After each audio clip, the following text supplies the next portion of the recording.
I would like to correct a misapprehension that may have arisen from R.E. Berman's review of my book, Against Elections, April 15.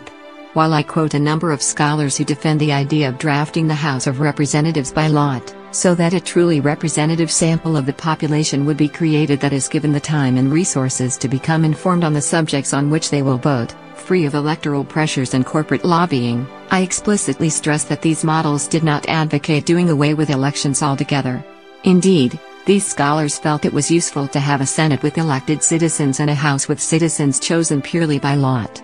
My book is a plea to enrich the current electoral model of representative democracy with an element of sortition, the use of random samples of everyday citizens who deliberate and make informed policy proposals.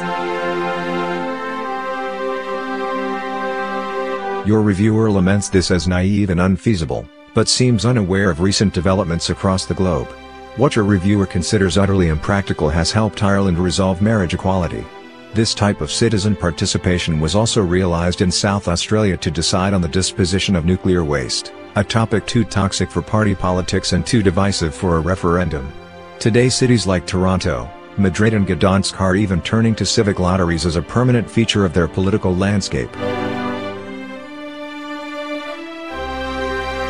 I wish it were true, as James Shapiro writes in his review of Joan Nesbo's new novel, Macbeth, April 22, that in America Shakespeare's Macbeth will be already familiar, to pretty much everyone who didn't sleep through 10th grade English.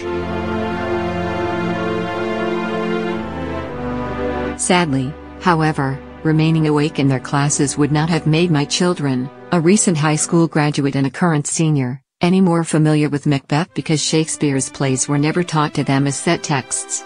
Such are the low expectations that seem to prevail in the teaching of English literature in our public schools.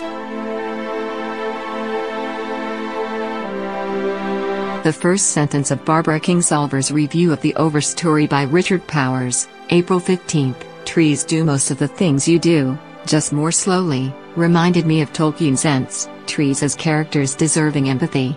They, not Gandalf, were the true saviors of lost souls.